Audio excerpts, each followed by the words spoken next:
At their 2009 press intro held in South Dakota, Arctic Cat showed off many newer updated models for 2009, including several interesting models in the under 400cc classes. Hello, I'm Mark Essel. I'm the engineering product team manager for our mini ATVs all the way up through our 366 ATVs. Today we're here at our press intro and I have the new 2009 300 DVX. Over last year, if you're familiar with the Arctic Cat product line, we had the 250 DVX. This year we kicked it up a notch. First of all, by going up to a 300cc engine to get a little more power and add a little bit more fun factor in that zippy feel.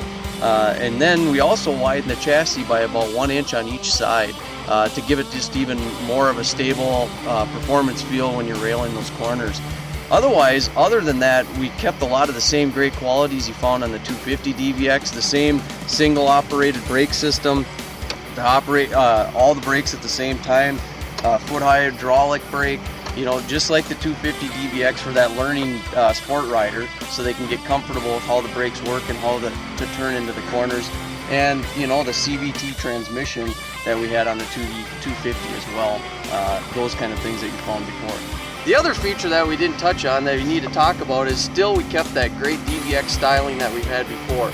If you're familiar with our original DBX400 we had the detachable fenders front and rear. And the DVX300 and DBX250 followed in that same line. In fact, we used the exact same fenders between the 400 and 300 and 250. That way you can go and mix, match, and change colors. Maybe you want to take the fenders off for your own look. You can change this accent panel and change the color. So if you're not happy with the color we came out with in 2009 with the black and white, but still there's the greens and the reds available that you can customize your vehicle to look just like you want it to. Alright, let's talk about our 366. 2008 we came out with this new model, and for 2009 we brought her back again.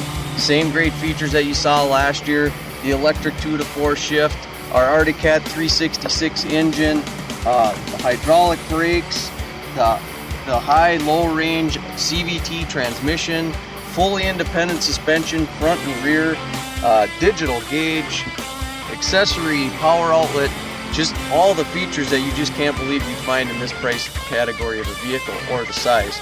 But then you get to the size of this vehicle, and that's what really makes it fun. We went to find a vehicle that you sat lower to the ground. We took over 100 pounds out of it compared to a larger vehicle. The idea is that, you know what, you get stuck in a mud hole, it's something you can throw around. You throw it in your pickup, maybe your wife, or maybe you're a beginning rider. This is something that the steering's lighter, it's easier, it's an all-around easier riding package, instead if you're not comfortable riding our larger ATVs. For me, it's fun. It's a sporty little ride. If you can go and have a blast in the woods and on the trails and in the dunes, it's just a really fun package. Here's a brand new model for us at Arctic Cat this year. It's the 2009 150cc utility ATV. The main first thing that's new about this thing this year is a new age category that's allowed by the SVIA ANSI standard that we follow for ATVs. And what I mean by that is this ATV is meant for riders 14 years old and up. Now, by the standard that we follow, when you buy this thing from a dealership, we restrict the speed to no faster than 20 miles an hour. Then as the rider develops and the parent feels comfortable with their abilities, there's speed restrictors we put in the CVT system that are very easy to remove. And you can remove the first spacer out of the clutch, and then the top speed will be 30 miles an hour, and then you can remove the second one as the rider develops and have a top speed of 38 miles an hour, all by our SVIA standard that we follow. So that covers the 14-year-old category of what this vehicle is meant for. But now let's look at some of the cool features that are on this thing. Here we go. Start off with the new 150cc air-cooled engine with CVT. No shifting, fully automatic, forward and reverse transmission. Hydraulic rear brake, drum front brakes, digital gauge. That's just something you don't find on a 150cc. You don't find that on some 350cc ATVs.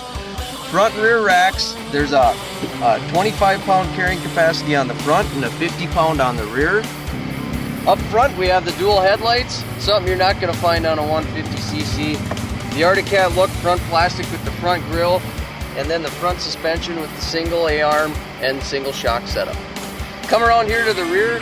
Here's some things that you note on the 150. It's a single shock swing arm rear suspension, twin tail lights, which are your brake lights as well, and chain drive, and then there's the hydraulic rear brake we talked about.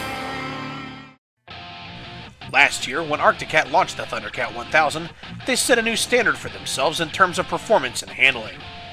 In South Carolina, we wanted to see what some of their smaller models had to offer. Now pumped up from 249 to 270 cc's, the DVX300 pulled a bit harder throughout the RPM range. In its class, the DVX300's engine is respectively strong, and we were surprised at the inclines it would conquer.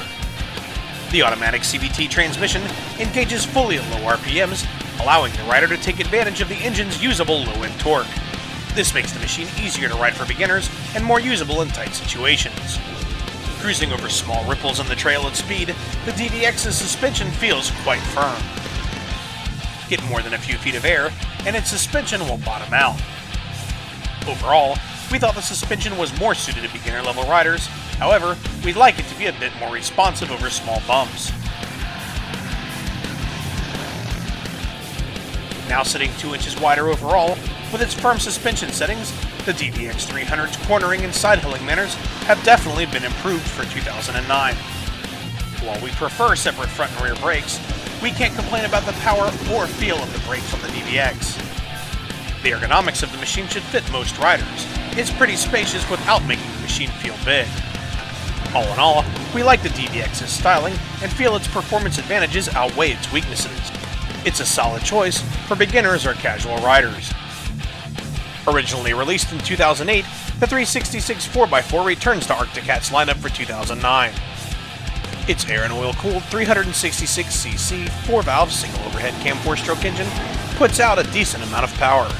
At 570 pounds, its 4-valve engine had enough juice to let us cut loose and do some sporty riding.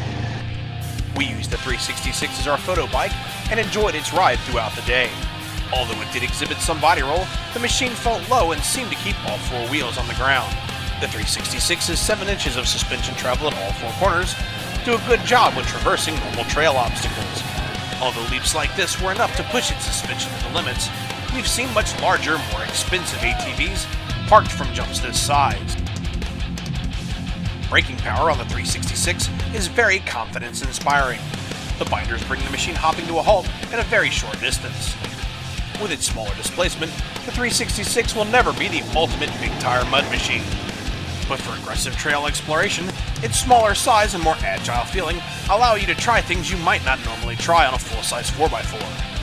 The 366 is good for beginners or for any ATV enthusiast looking for big 4x4 features and a smaller, more compact, and more affordable ATV. For the younger hunting, fishing, or trail riding enthusiast in the family, Arcticat has you covered with the all-new 2009 150. Unrestricted, its 2-valve 4-stroke engine has enough power for climbing and will haul both man and machine up to around 40 miles per hour. At normal trail riding speed, you feel very much in control of the 150. The suspension does help smooth out the trail, although it is limited by its single A-arm front-end design. If your young rider starts jumping the 150, he or she will find the limits of the suspension with around 2 feet of air. For downhills or scrubbing off speed, the 150's brakes work well. It'll lock up all 4 corners and slide to a stop. We think the SVIA's new 14 to 16-year-old standard is an intelligent move forward for ATVing, and we applaud Arcticat for being one of the first companies to have a new ATV for this category. For riders who've outgrown a 90 but are still too young or too small for their 252-wheel drive, the 150 is an ideal machine for the younger or first-time trail utility enthusiast. For more information on these or the entire line of Arcticat ATVs, visit arcticat.com.